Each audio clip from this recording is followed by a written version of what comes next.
Hey there! In this video, I'm going to walk you through how to create your very own goal pyramid so you know exactly what to be working on in 2018.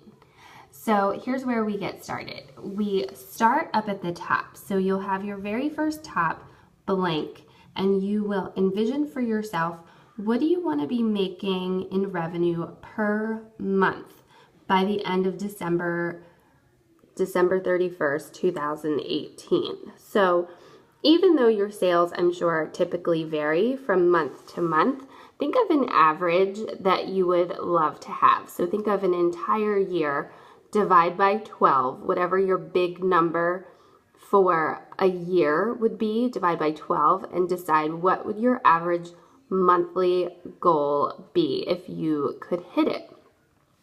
So that's what you put as your goal.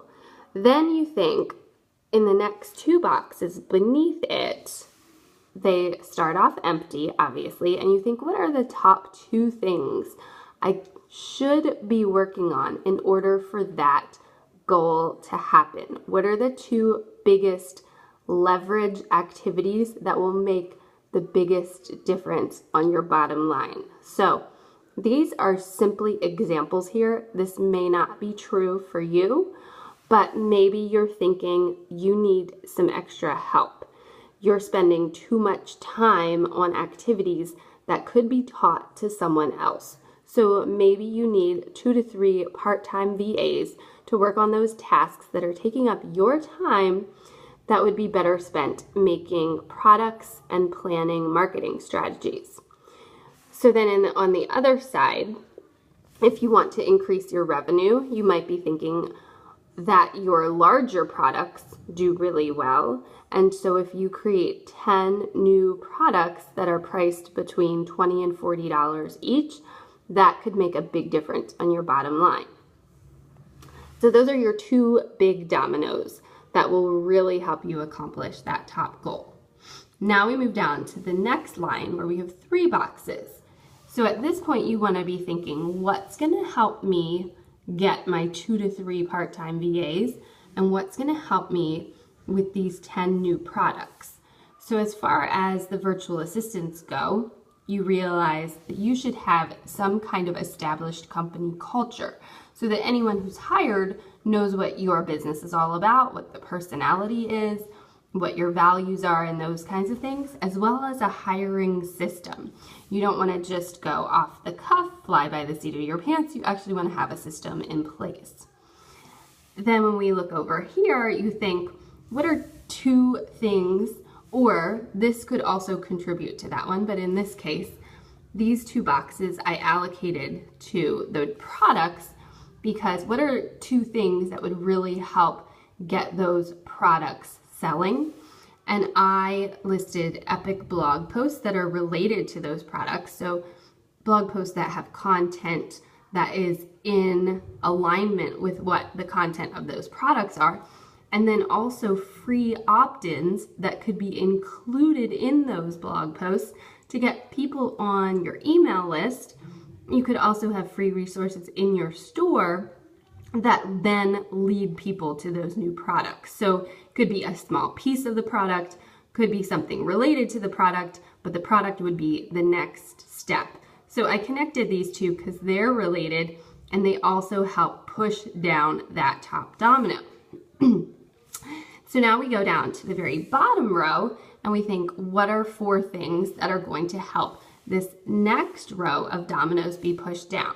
So over here, I have research hiring processes and systems, and that's going to help the next domino fall and the next domino fall all the way up to the top. So you can see how the arrows work their way up.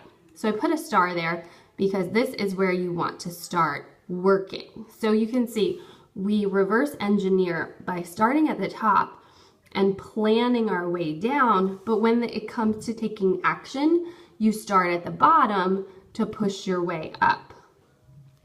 So then we think about those blog posts and those free opt-ins or free resources in your store and think, okay, what is going to help accomplish those things? So I put a star under this box because I believe market research, finding out what people really want, and listening to your own audience and what their wants and needs are the most important thing to do, so you know what kind of content they want, what kind of products they want, and all of this is interrelated. And then the next thing I'm thinking is you obviously need traffic. You need people to see those blog posts and to see those free resources. And so I have free traffic, Facebook, Instagram, Pinterest, and paid traffic, Facebook ads and Pinterest ads. Now, this is obviously just an example, and I'm not suggesting that these are all of the actions that you need to take. I was just thinking through of businesses that I know and clients and students that I work with and the types of things that they would probably be putting on their goal pyramid. So if there's something here that you think, oh my goodness, that absolutely needs to go on my goal pyramid, that's awesome. And if there are things here that don't make sense for you, then absolutely think of the things that do make sense for you. This again is just an example to get your wheels turning, but this is an excellent way to approach your year in 2018, because any decision that comes your way, if it is related to this pyramid and it fits in there, then you can say yes to it. And any opportunity that does not help you achieve your goal, you can say no to. So this pyramid really helps you define what are meaningful, purposeful actions that are helping you achieve your goal, and what are distractions and things that are just taking up your time. So have fun with this, and I can't wait to hear about your success.